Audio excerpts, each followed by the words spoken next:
Bismillahirrahmanirrahim. Assalamualaikum warahmatullahi wabarakatuh.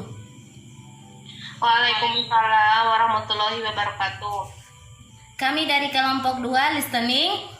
Baik, di sini kami akan mempresentasikan hasil diskusi kelompok kami yang berjudul yaitu listening.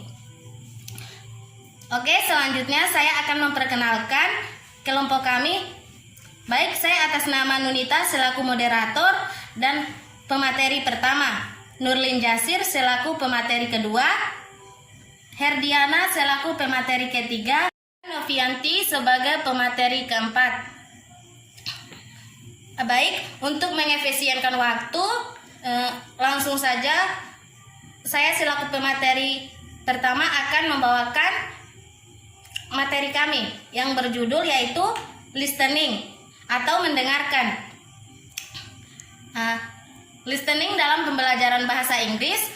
Pembelajaran bahasa Inggris yang efektif seperti yang sudah dijelaskan dalam subbab sebelumnya tentang pembelajaran yang efektif, maka hakikat pembelajaran bahasa Inggris yang efektif adalah suatu proses kegiatan pembelajaran mengajar bahasa Inggris yang meningkatkan proses pendidik dapat belajar bahasa Inggris tersebut dengan mudah, menyenangkan, dan dapat tercapai tujuan pembelajaran yang lebih ditetapkan. Ada 5 prinsip yang harus dipertimbangkan dalam proses meningkatkan kemampuan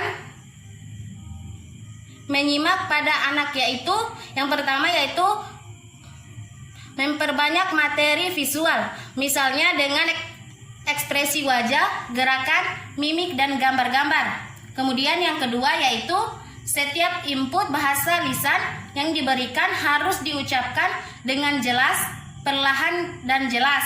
Dan yang ketiga yaitu jangka waktu konsentrasi anak biasanya terbatas, oleh karena itu hindarkan pembiasaan kegiatan yang terlalu banyak. Dan yang keempat yaitu memastikan pemahaman siswa hendaknya dilakukan pada saat kegiatan menyimak berlangsung.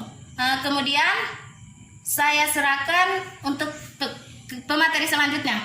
Baiklah, di sini saya akan membacakan slide yang selanjutnya, yaitu yang pertama itu kegiatan menyimak tidak semata siswa duduk diam dan konsentrasi mendengarkan bahasa lisan, akan tetapi bisa juga diiringi dengan gerakan. Keempat, teknik mengajarkan listening pada anak.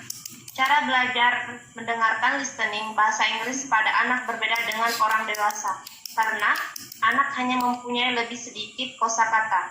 Oleh karena itu, cara pengajarannya pun berbeda, dan berikut pengajaran listening pada anak. Yang pertama itu listen and imitate. Guru akan menunjukkan sebuah gambar, lalu akan diucapkan dengan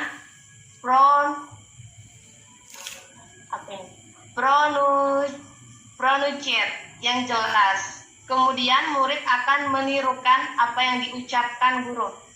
Dan yang kedua itu whispering game. Guru akan membisikkan salah satu kata bahasa Inggris kepada siswa yang ditunjuk. Kemudian siswa itu melanjutkan membisikkan kata kepada teman-temannya sampai orang terakhir mengucapkan dengan keras dan benar.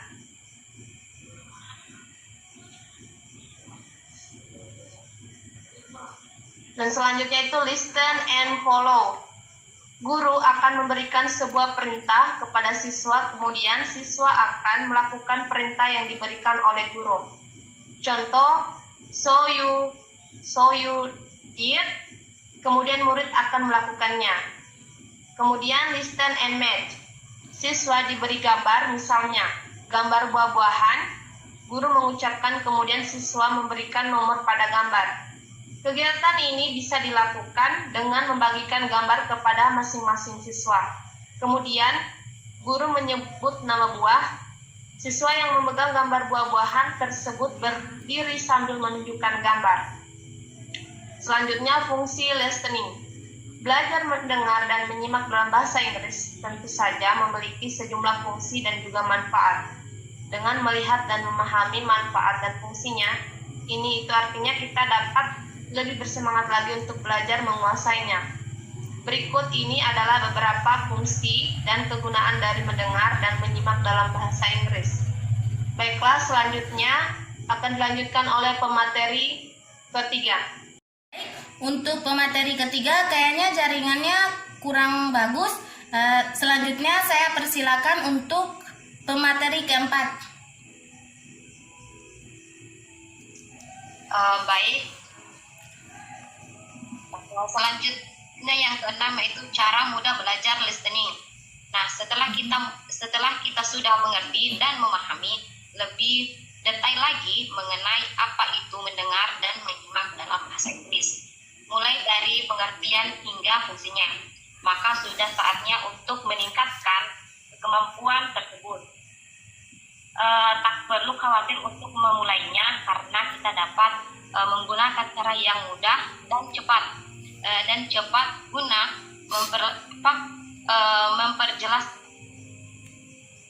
mempelajarinya. Mau tahu apa saja cara mudah tersebut. Nah, berikut ini kami jelaskan selengkapnya untuk Anda. Pastikan Anda memahaminya dengan baik agar dapat mendapatkan hasil yang lebih maksimal. Selanjutnya,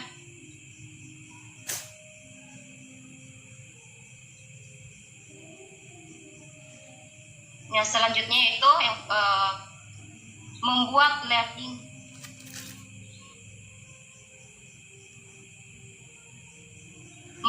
learning goals untuk diri sendiri. Nah, hal penting yang harus kita pahami bersama ketika belajar listening, maka tentu terlebih dahulu arah dan tujuan. Anda cobalah untuk membuat learning goals bagi diri sendiri. Nah, umumnya persiapan belajar mendengarkan dan menyimak adalah dengan menggunakan audio maupun video. Tetapi terdapat beberapa hal penting yang juga harus kita persiapkan. Dan ini menjadi hal yang lebih utama sebelum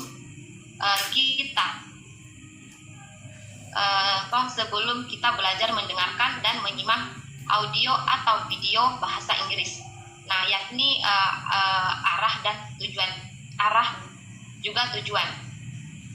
Cobalah untuk menentukan arah belajar dan apa saja tujuan yang ingin Anda capai. Dengan adanya tujuan dan arah yang jelas, maka akan mempermudah Anda untuk menentukan pilihan materi sesuai kemampuan dan keinginan. Nah, dengan adanya tujuan tersebut, maka membantu Anda semakin termotivasi. Selain itu, dengan adanya arah seperti jadwal belajar dan kegiatan yang jelas, Anda akan semakin mengetahui kapan tujuan atau learning goals tersebut tercapai. Kemudian selanjutnya yang kedua itu mengenali kemampuan diri sendiri. Nah, tips jitu untuk belajar mendengar dan menyimak bahasa Inggris berikutnya adalah dengan mengenali kemampuan diri sendiri. Setelah Anda berhasil menentukan arah beserta tujuan, maka mulailah untuk mencari materi yang cocok untuk Anda. Nah, mungkin itu saja materi yang bisa saya kembalikan kepada moderator. Baik, itulah tadi materi dari kami. Kurang lebihnya mohon dimaafkan. Akhir kata, saya tutup dengan kata wallahu muwaffiq ila aqwamit thoriq. Wassalamualaikum warahmatullahi wabarakatuh. Waalaikumsalam warahmatullahi wabarakatuh.